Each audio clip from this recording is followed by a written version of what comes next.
안녕하세요. 오늘은 역사 기록, 특히 한문으로 된 사료를 어떻게 읽어야 하는지 그 방법을 좀 알아보려고 합니다. 그냥 번역된 걸 보는 게 아니라 원문 자체의 구조를 파악해서 그 의미를 직접 해석해내는 거죠. 자, 이런 식으로 한자가 빽빽하게 들어찬 기록을 딱 마주하면 솔직히 좀 막막하죠. 어디서부터 어떻게 끊어 읽어야 할지도 모르겠고 꼭 암호문처럼 느껴지기도 하고요. 그런데 이걸 직접 읽어낼 수 있다면 어떨까요? 단순 번역이 아니라 문장 구조를 이해해서 그 안에 담긴 진짜 이야기를 끄집어내는 겁니다. 네, 이게 충분히 가능해요. 열쇠는 바로 구조를 파악하는 것에 있습니다. 지금부터 저랑 같이 이 기록들을 하나하나 뜯어보면서 어떻게 구조적으로 접근하는지 보여드릴게요. 자, 그럼 1부입니다. 고려 건국의 청사진. 처음부터 너무 어려운 걸로 시작하면 힘드니까 비교적 간단한 문장을 가지고 기본 원리부터 한번 익혀보겠습니다. 자, 첫 구절입니다. 고려, 태조, 개국, 지초. 한문 문장의 가장 기본적인 구조죠. 먼저 누가에 해당하는 주어가 나옵니다. 바로 고려, 태조. 그리고 언제에 해당하는 시간적 배경이 따라 붙죠. 네, 바로 개국지초. 나라를 세운 초기라는 뜻입니다. 그러니까 고려 태조가 나라를 세운 초기에 이렇게 문장의 기본 틀이 잡히는 거예요. 이게 가장 핵심적인 뼈대입니다.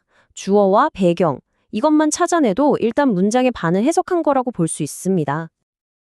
자, 그럼 주어인 태조가 무엇을 했는지, 즉 서술어가 나와야겠죠? 그게 바로 다음 구절입니다. 참용 신라 태봉지제 설관 분직. 여기서 문장을 한 번 더 끊어볼 수 있어요. 먼저 참용 신라 태봉 지제.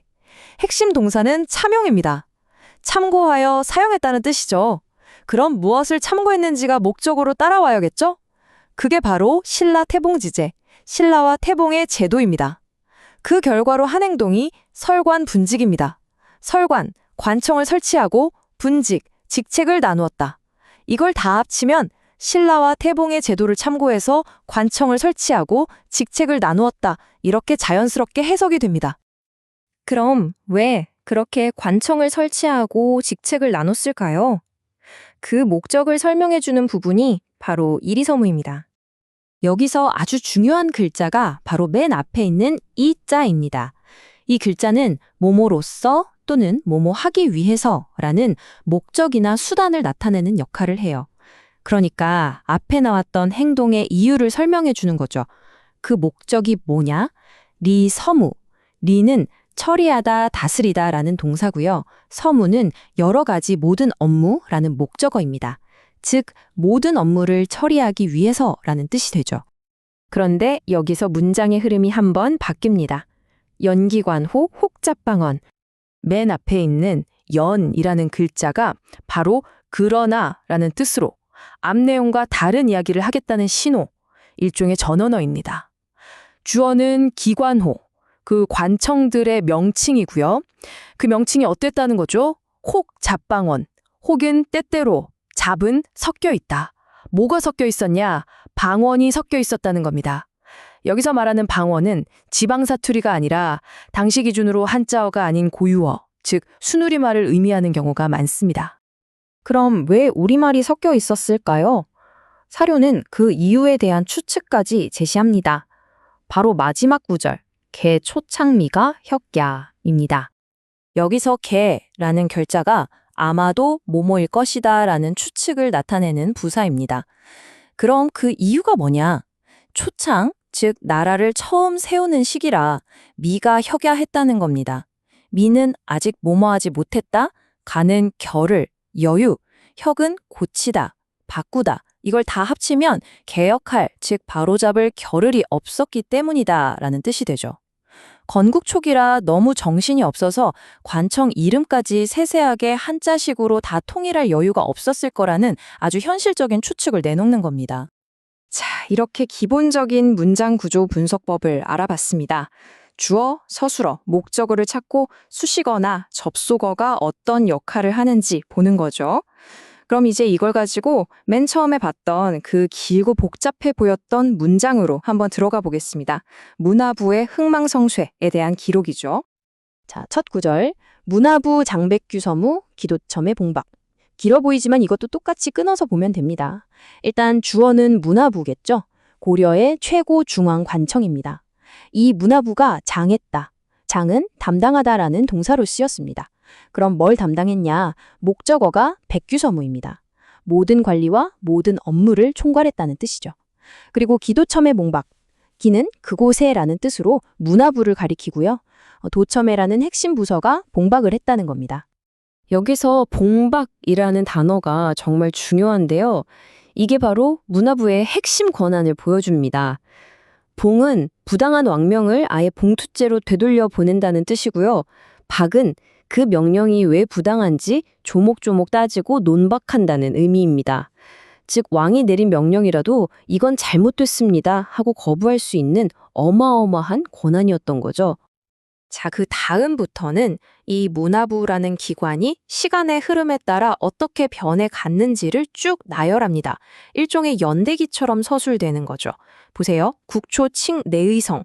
국초, 나라 초기에는 칭, 일컬었다. 뭐라고? 내의성이라고. 그 다음 성종원년, 개, 내사문화성. 성종원년이라는 시간이 나오고 개, 고쳤다는 동사가 나옵니다. 내사문화성으로요. 또 15년 개 중서문화성, 15년에는 또 중서문화성으로 바꿨다는 거죠. 시간, 동사, 바뀐 이름, 이 구조가 계속 반복됩니다. 그러다가 충렬 원년에 큰 변화가 생깁니다. 상서성 레합비 첨예부. 상서성이라는 다른 기관이 레합, 와서 합쳐져서 위, 되었다. 뭐가 되었냐? 첨예부가 되었다. 기관이 통폐합된 거죠. 그리고 더 중요한 내용이 나옵니다. 5년 원수정사 품인. 5년에는 원, 즉 원나라가 수, 주었다. 무엇을? 정사 품인, 정사품짜리 도장을. 원래 훨씬 높은 기관이었는데 원나라가 직접 사품으로 격을 낮춰서 도장을 내려줬다는 겁니다. 자, 그런데 공민왕 5년에 다시 한번 흐름이 바뀝니다. 바로 복이라는 글자가 등장하거든요. 다시 복자죠. 회복했다는 뜻입니다.